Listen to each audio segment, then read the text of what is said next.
Well, greetings, fellow Polonians and friends, and welcome to our Posse EDU webinar. I'm Dr. Gene Sokolowski, Posse EDU president, and our topic is Holocaust Supremacy Drives Germany to Compensate Jews, but not Poles.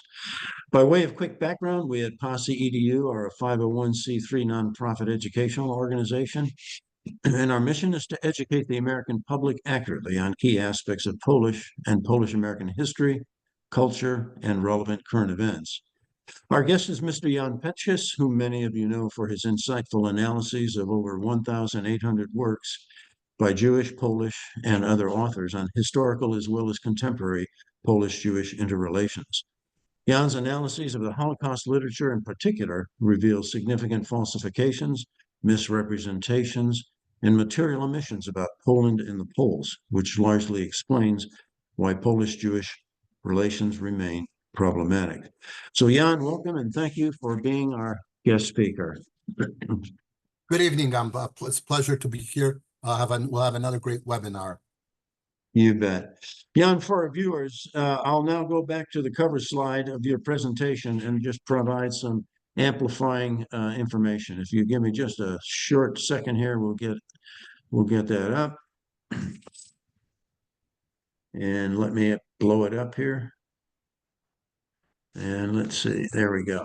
Okay.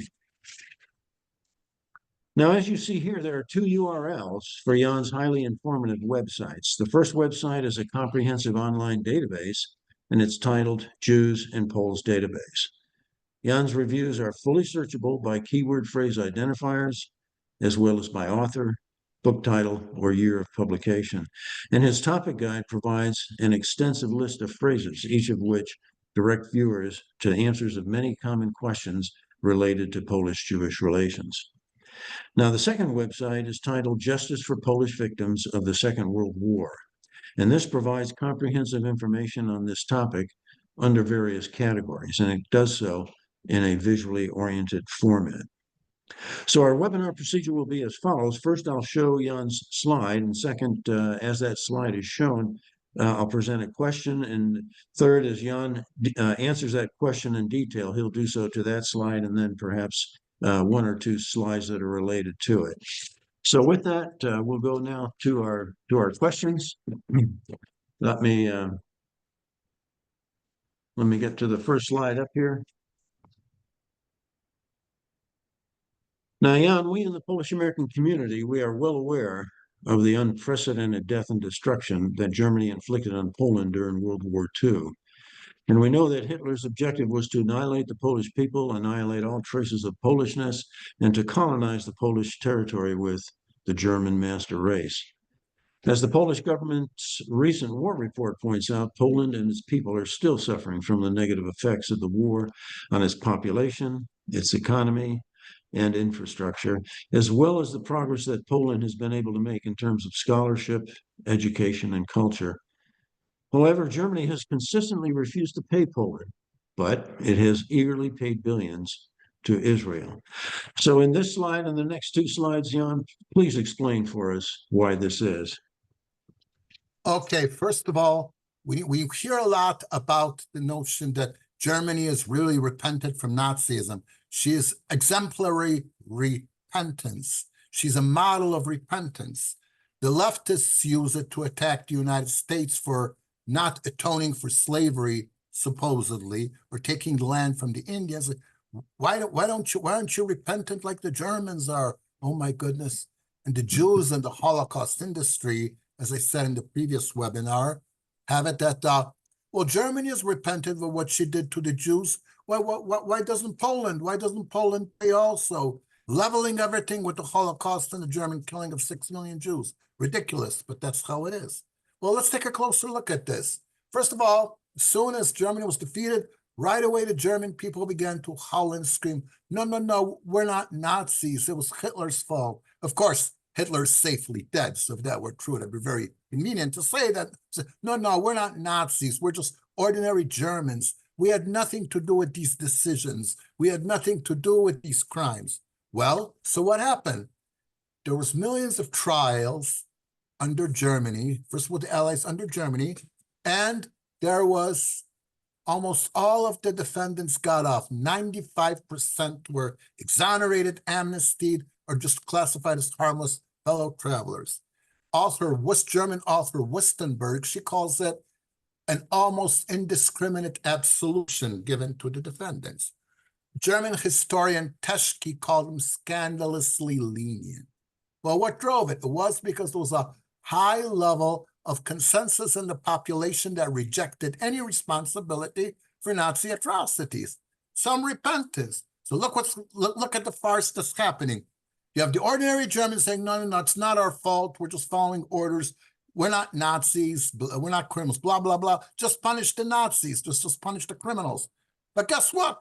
The German population doesn't want to punish the Nazi criminals either. So everybody goes scot-free. The German civilians go scot-free. Ordinary Germans go scot-free. And the German leaders and criminals also go scot-free. It's a total farce. And it also affects Poland. There was Heinz Reinhardt. During the Soviet-betrayed Warsaw Uprising, he massacred about 50,000 Poles. Now, he wasn't hiding somewhere in a jungle in South America. No, he was a mayor of a German town. It was openly known. The Polish government tried to get him extradited or tried, and Germany balked and refused. Finally, he died in 1979. This is a travesty of justice. Can you imagine if you can, a German that killed 50,000 Jews openly getting away with it? Unheard of, unthinkable. Not in this universe, yet it happened with a German who murdered 50,000 Poles. I say, no justice, no peace. We should keep bringing up Heinz Reinhardt until hell freezes over, till the Germans openly admit their double standard, admit how they let a murderer of Poles go, and until the Germans pay full reparations. Next slide. Okay, now, time and time again from the beginning, we hear the same thing. It's like a broken record. Germany has a moral duty to the Jews, a moral obligation, a moral responsibility to the Jews. I never hear them say they have a moral responsibility to the Poles, a moral duty to the Poles, a moral debt to the Poles. No, it's always a moral debt to the Jews. It's always the same thing. It's been going on forever, as we shall see. Next slide. Okay, recently the Polish government, the peace government, came up with a figure of 1.53 trillion US dollars that Germany owes Poland that she has not paid yet. The Germans have been balking with paying any kinds of payments from the beginning. They used all kinds of pretexts. They used to say, well, we got these German territories, that's compensation. That's bunk. They are not. Germany did not give up these territories out of an act of compensation or kindness. These territories were forcibly taken away from Germany by the Soviet Union and given to Poland. They were not compensation for the German crimes against Poles. They were simply a replacement for the Polish territories that the Soviet Union confiscated, the Kresy, Poland's eastern half, and the recovered territories, the German territory, just simply made up for it. Of course, there's other things too. The Soviet Union did that to legitimize the communist rule over Poland, and also it did that to make Germany a couple of 100 miles further away in case of a renewed German aggression. Then for the longest time, the Germans balked and made it so Poland is behind the Iron Curtain. We cannot pay any substantial reparations on any country that's behind the Iron Curtain. Ironic, because the Iron Curtain existed in part because the Germans made it that way. The German aggression backfired, and that brought the Soviet armies into Central Europe, and that's why Poland was under Soviet rule with the communist government. Well, that's why the Iron Curtain existed for so many years after the war. Even so, it's now been 35 years since the Iron Curtain, and Germany still has not paid and comes up with new creative excuses for not paying. Nowadays, for the longest time, the Germans have wanted a Schlussstrich, which is drawing a line under the German past. They don't want to talk about the Holocaust anymore. They don't want to pay reparations anymore. They don't want to talk about World War II anymore. Poles may notice this was the Gruba Kreska, the same technique the communists did in 1989 in Poland to get out of being charged for their crimes, draw a line under the past. Well, I don't care if and when the Germans have their Schlussstrich, but they paid the Jews, then hell yes, you pay the Poles what you owe the Poles, and then you can have your Schlussstrich anytime you want, not before. Now, Germans balk and say, well, World War II was so long ago, that was 80 years ago. Well, guess what? Jews don't have an expiration date, and Poles don't have an expiration date either. Then the Germans complain about collective guilt. You can't blame all Germans for this. Yes, you can. The Germans accepted the blame. When the Germans paid reparations to the Jews, it was not only the former Nazis that paid, it was not only the former criminals that paid, all Germans paid. So Germans accepted collective guilt towards the Jews. Hell yes, Germany must accept collective guilt toward the Poles. Then the Germans complain about inherited guilt. How can you blame somebody who wasn't even born then when these things happened? Well, guess what? The Germans already accepted inherited guilt. Germans born after the war paid into the funds, along with those that were alive during the war. They paid to the funds to pay the Jews. So hell yes, Germany accepted inherited guilt to pay the Jews. She must accept inherited guilt and pay the Poles. The favorite argument of the Germans is this, that in 1953, Germany paid Poland some reparations, and then Poland renounced any further reparations, and this is binding, so Germany's off the hook. This is a travesty. The reparations were not paid directly. They were paid to the Soviet Union, which then paid off a share to Poland by agreement, and the Soviets forced Poland to buy some Soviet coal at ridiculously high prices. So in effect, the Soviets recouped the German reparations through the high prices of the coal. So Poland really got nothing. She was shafted. She was openly cheated. And also the renunciation was of any further claims against Germany that was signed under duress because Poland was under block. Common sense and law, assuming that this renunciation qualifies as a contract, it's legally binding. It was signed under duress, and under the law, something signed under duress, contract signed under duress is not a legal contract. But the Germans disregard it. They insist that it is valid and it is a full renunciation. Also, this 1953 renunciation, even German scholars agreed that it applies to the GDR, East Germany. It does not necessarily apply to any kind of Germany at any time and forever and ever, but doesn't matter. The Germans twisted to make it that so they can get out of paying reparations to Poland. Now, the Germans are clearly two-faced. You see, they're using legal arguments to avoid paying the Poles, but when it comes to paying the Jews, it's extra legal. Germany does not legally owe the Jews, never did owe them a penny. She just did it for ostensibly goodwill, so not on legal basis. It's extra legal to believe it. So Germany has paid the Jews extra legally. There was no legal obligation to do so. Even if this 1953 renunciation is legally valid, it's still Germany owes Poland as a moral duty. Extra legally, she paid the Jews. Hell yes, extra legally, she must pay the Poles.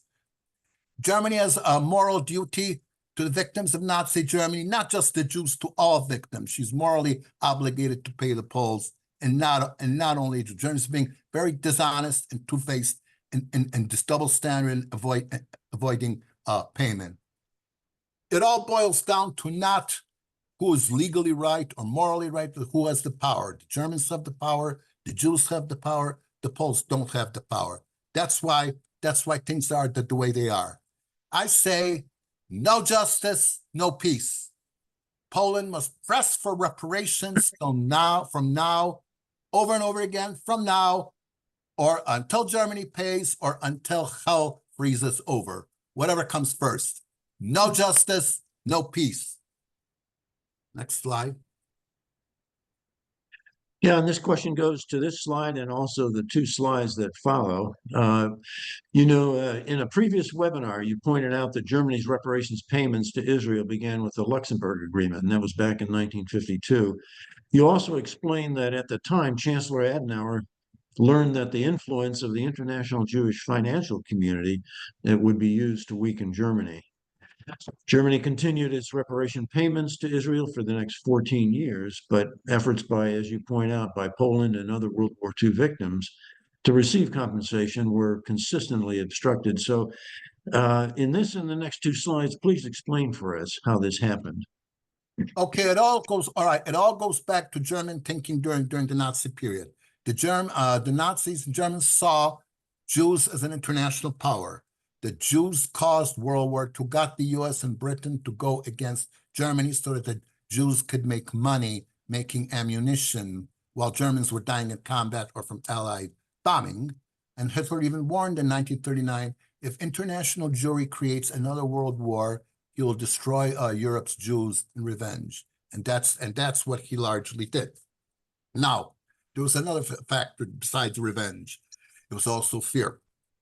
In 1941, an American Jew named Theodor Kaufman wrote a book, Germany Must Perish. I wrote 2 reviews about this book. It's very good. It's very detailed. One shows Germany's long history of belligerence and conquering and dominating other people. The other half goes in details where he proposes that the Allies exterminate the German people through mass sterilization. Now, he realized that maybe 20% of Germans are not warlike, they're not involved, but he sees all Germans dying outweigh the right to live, outweighs that of the innocent Germans dying. That's what he proposed. Now, I also read Goebbels. Goebbels got a hold of Kaufman's book and had it translated into German. Goebbels had a field day of propaganda from it, showing how it proves how the Germans are the Jews are driving the Americans to exterminate the German people. And so the Holocaust then became not just revenge for world Jewry causing the war, but it also became a means of protection. Exterminate Jews before they exterminate us, before they exterminate the Germans. A tremendous field day with that. Now, as the war began to fail, again, I've read Goebbels. Goebbels used fear-mongering, fear of Jewish revenge as a motivator for the Germans to keep fighting an increasingly hopeless war. Now, when the war finally ended, the revenge did not happen, but the thinking stayed behind for at least some years after the war. When Konrad Adenauer made these overtures toward the Luxembourg Agreement to pay the Jews, in a discussion with Fritz Schaefer, his advisor, talked about the WELTJUDENTUM, the world Jewry. He used the exact same term as Nazi Germany did, about Jews being a world power that can take revenge on Germany or can make things very unpleasant for Germany. You better be right with them. So right from the start, in the late 1940s, a few years after the war, right from the start, everything was channeled towards appeasing the Jews and paying for them. And that's where the reparations from Germany to Israel came from. Next slide. Okay, here's 3 other sources that affirm basically the same thing. Not necessarily fear of a Jewish revenge per se, but awareness that Jews are major players. You better be on the right side. You can disregard the Poles. Poles don't count. They're nothing. The Jews are something. They have the clout, international clout. You better be on the right side. See, Adenauer argued, given the influence of Jews in world financial circles, and accord would be in Germany's economic interest as well. Another author, while the Germans were balking at any kind of reparations, Adenauer took a slightly different tack. Adenauer believed that Germans respond positively to foreign demands, especially by the international Jewish community in Israel for additional compensation. And then when Adenauer retired in the 60s, he wrote a memoir. In it, Adenauer said, the power of the Jews, even today, especially in America, should not be underestimated. So here we have 4 different sources that affirm the fact that basically Germany was afraid of the Jews, well aware of the power of the Jews, and that's why Germany was paying, even while balking at reparations for anybody else, handily paying the Jews to appease them or win them over in some way, avert their wrath. Next slide. Okay, so in addition, the Luxembourg Agreement set a precedent. Right from the start, a normative precedent restricting the issue of responsibility to the Jewish crime alone, bracketing out all other claims of reparations. Effort to compensate other victims of the Nazis, many others, Poles aren't even mentioned here, were largely thwarted. So right from the beginning, this was precedent setting. and it set the tone for the decades afterwards. Now, what about the Jews? Well, think about something. Jews claim to be champions of human rights and leaders of human rights. In the new Canadian Museum of Human Rights in Winnipeg, the Jews got a huge space for the Holocaust. Even though this is not a Holocaust museum, they still got a big space because they claimed to be champions of human rights. And that's how they got it. Now, think about this. If Jews were really champions of human rights and leaders in human rights, they would refuse any payments from Germany until and unless all victims were paid. This they did not do. They went for it, they took all the money for themselves. So maybe if we took it seriously, we'd say the Jewish claim of being champions of human rights is based on false pretenses, and we should roll back most or all of the floor space given to the Holocaust in the Canadian Museum of Human Rights. We should play hardball too. Next slide. Yeah, and this question goes to this slide and also the following slide. As you were mentioning, during the 14 years of the Luxembourg Agreement and in the years up to the present day, relations between Germany and Israel in all areas have become exceptionally strong. In the next two slides, this one and the next one, excuse me, explain for us how these relations grew and the extent to which German self-consciousness about the Holocaust discouraged any serious German reckoning with German crimes against Poles. Okay, first we said it was based on fear of German revenge. Then it was a desire to appease the Jews, because the Jews were major players and Poles were not. Now it went even further. Israel and Germany had a very close relationship, even developed a codependency of sort, whereas Israel keeps forgiving Germany for the Holocaust, and Germany keeps paying Israel to keep it that way. And this book was written by Yaakov Sharet. Sharet was one of the leaders of the Luxembourg Agreement, and he describes how the relationship with Israel and Germany flourished. See, the extent of trade, unprecedented, small amount in 1960, 4.6 billion by 2004. The extent of relations, matter of science, cultural exchanges, youth exchanges, twinning of cities, contracts between political parties, universities, research, totally intertwined. So no wonder, all the more so Germans think only in terms of Nazism and the Holocaust, that satisfying the Jews is synonymous with atoning for Nazism, and vice versa. That's all, and other nations don't count. Okay, next slide. Okay, now, in the past, I talked about Holocaust supremacy as a means that Jews use to elevate their Holocaust over all other genocides and push all other genocides out of the classroom, out of public consciousness, out of international politics and stuff like that. But next to the Jews, Germany has been the biggest pusher of Holocaust supremacy. And no wonder, see, they look at the top, it says, Holocaust was a uniquely evil event. Really? The Holocaust, the moral signifier of our age, keep piling on the platitudes. ZIVILIZATIONSBRUCH, break in civilization. Germans never talk like that about murdering Poles being a uniquely evil event or moral signifier of our age or ZIVILIZATIONSBRUCH.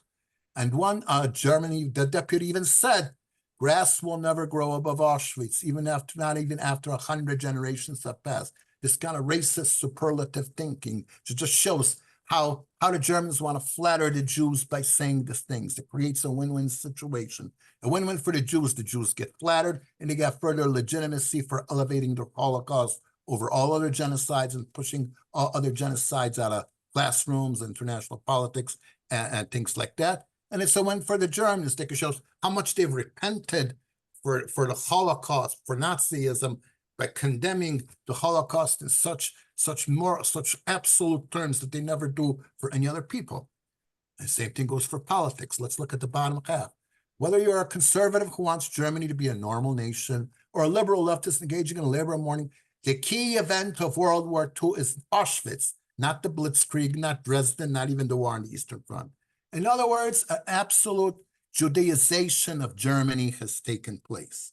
Now, Hitler was in power, remove the Jews from their position of power and privilege. He wasn't just concerned about Jews coming to influential positions. Hitler was concerned about the Jews transforming German society. And this is ironically what's happened. Jewish thinking has so completely taken over the German mind that the main event of World War II now is the Holocaust, and not even German experiences and German sufferings like Dresden or the war on the Eastern Front. That's how pervasive it's been. Now on the bottom, good choice of words. Media created Holocaust recollection of Nazi atrocities against it has come to dominate the official memory culture. Good choice of words. To dominate the official memory culture. It certainly has, and polls have been even more left out. Now, public opinion surveys show among Germany to pay Poland $1.53 trillion US dollars that Germany owes, only 8% of the German population supports that. I'm shocked it's that high. I thought it'd be like 1%. Surprised it's even 8%. But so what? You see, when Konrad Adenauer first paid the Jews through the Luxembourg Agreement, the vast majority of Germans were against it, but he took a political risk, potential political suicide, went strongly against public opinion, and paid the Jews. Hell yes, Germany must do the same. Even if the vast majority of German people are against any paying $1.53 trillion to Poland, Germany must have the moral courage to act, to German politicians to go against the public opinion and pay. It's only fair. They defied public opinion when it came to paying the Jews initially. Hell yes, they must defy public opinion and finally pay the Poles. No justice, no peace. Okay, next slide. Yeah, and this question is for this slide and then the following two slides. You point out that there are a number of factors that have influenced Germany to pay substantial compensation to Jews, while at the same time paying little or to no compensation to Poles and Roma or Sinti, who, as you mentioned, of course, were also victims of Hitler's mass murder campaign. So in these slides, this one and then the following two, describe for us the disparities in compensation and the associated causal factors. Okay, now I'm talking about something else. I'm talking about the year 2000. It was 11 years after Iron Curtain fell. A lot of former forced laborers of the Third Reich, towards the end of their life, they started to sue German companies and sue the German government for reparations for the forced labor. Now, Germany decided damage control. It's better to pay these laborers now voluntarily when you're not required to, than to lose these lawsuits and have to pay them a lot more. And more important, avoid the bad publicity of lawsuits. Don't create bad publicity that will remind the world of the crimes that the Germans have done. So, around the year 2000, they realized also that most forced laborers are already safely dead. So there's no problem to do. But who to pay? Right from the start, the Germans wanted to pay only the Jews, only Jewish forced laborers. Yes, this Holocaust was unique, so therefore only Jews have to be paid. The argument was made that the Germans were going to work all the Jews to death because the Wannsee Accords, the ones that called for the extermination of Jews, mentioned Jews, the remaining Jews who were not sent to immediate death, to be worked to death. But that's not actually what happened. The Jews worked various capacities for the Third Reich. Jews were not singled out for the hardest labor, not singled out for labor that kills you pretty quickly, like at Mauthausen concentration camp. You had to carry stones from the quarry up and down for 12 hours. Most died within 10 days who did that. Jews were not singled out for that. Or digging tunnels for the underground factories like the V2 rocket factory in the Harz Mountains, Hanstein Mountain. Jews were not singled out for that. People of different nationalities took part in it. In fact, a total of 304,000 Jewish laborers survived the Third Reich. Now, if the Germans were out to kill all Jews through hard labor, it wouldn't be that many. It'd be hardly any, and the Germans could have just shot the rest of them.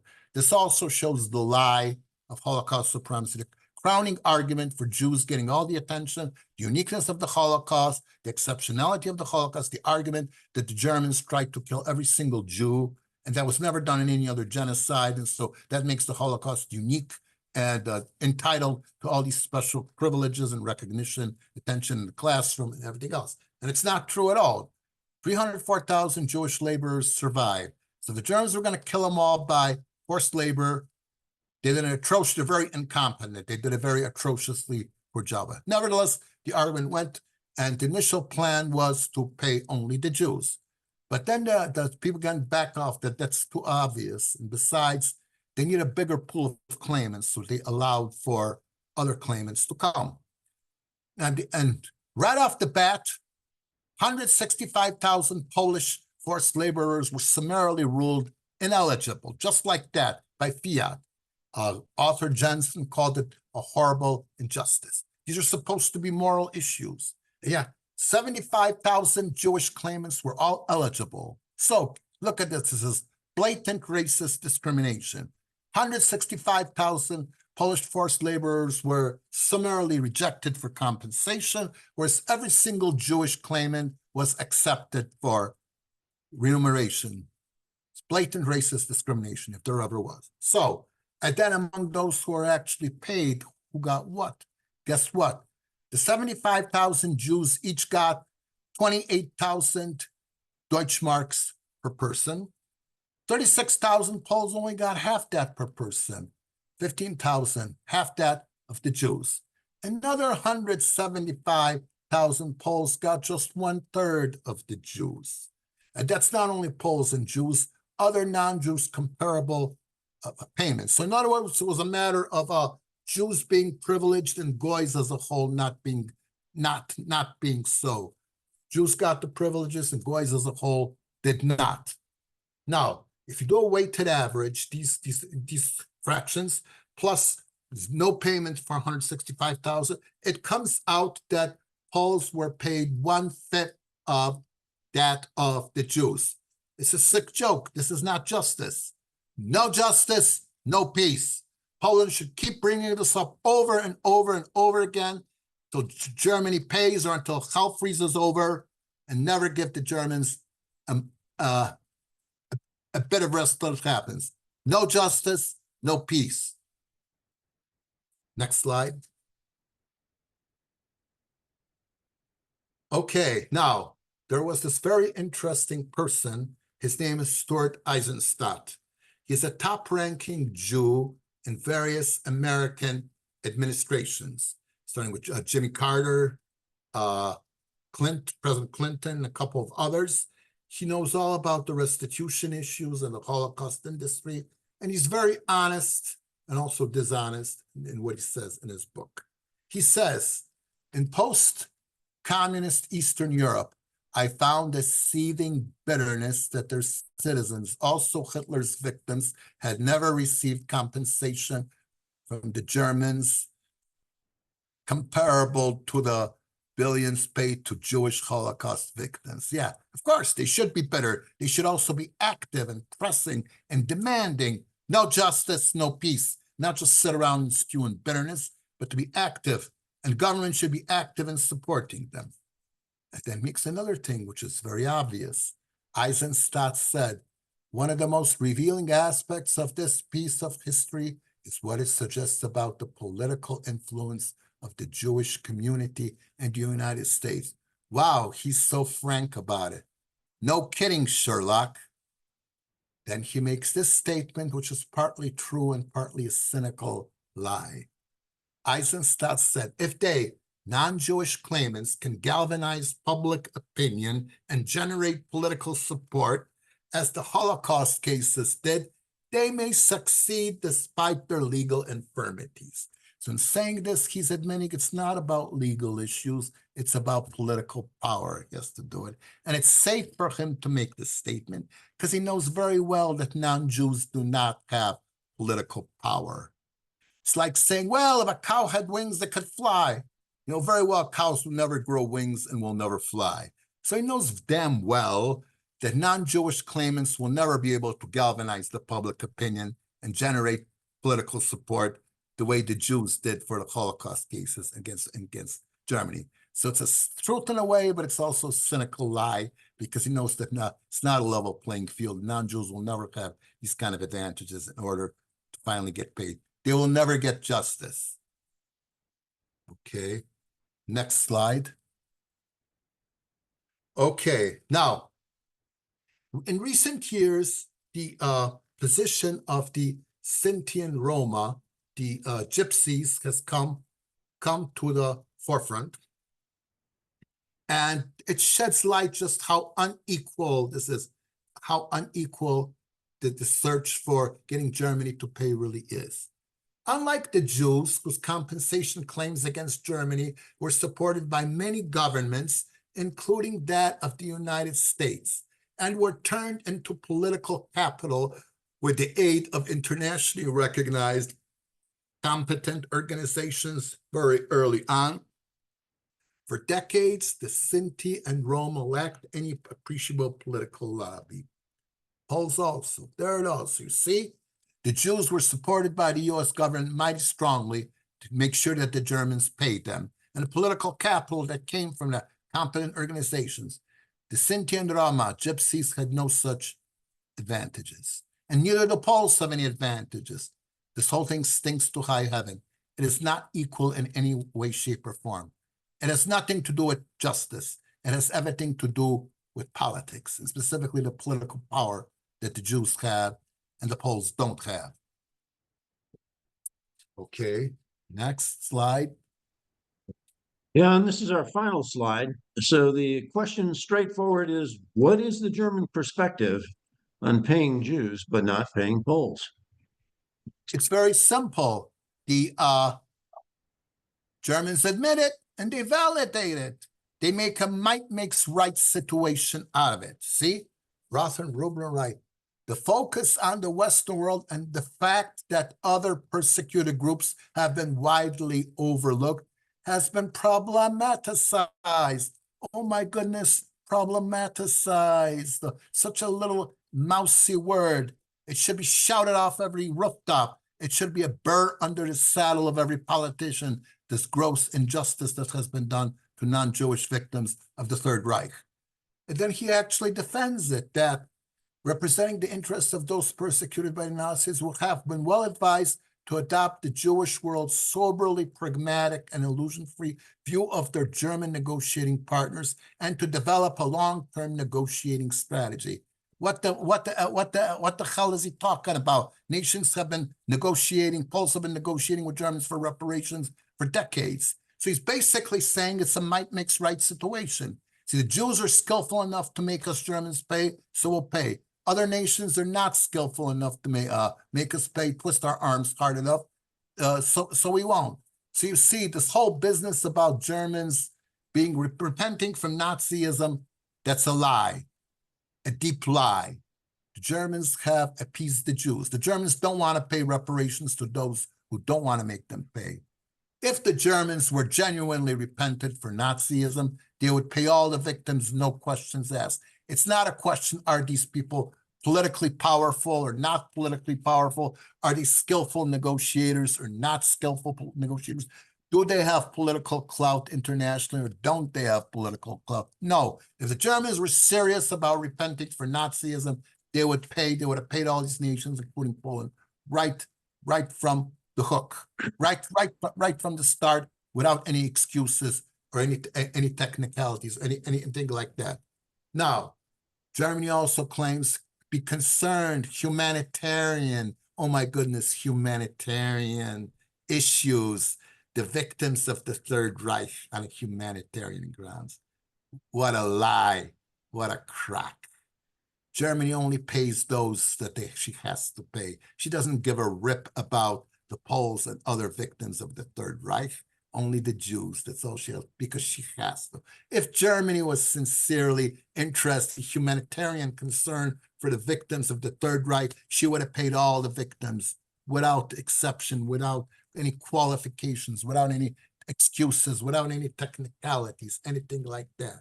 So what do we make of this? I think we Poles have to really organize ourselves like never before keep pressing Germany like never before, irritating Germany 24/7, not giving Germany any rest until she finally pays, or until hell freezes over. No justice, no peace. Okay, this ends my presentation. Let me say it one more time. No justice, no peace.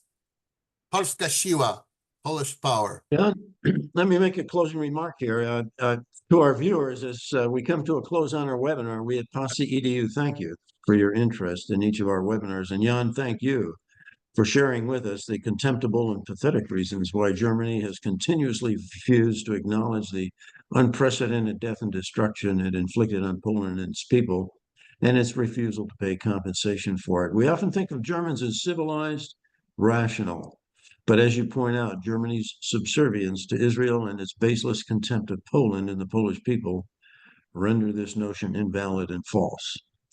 And so with that, we thank our viewers for your interest, and we bid all of you do widzenia and goodbye. Right.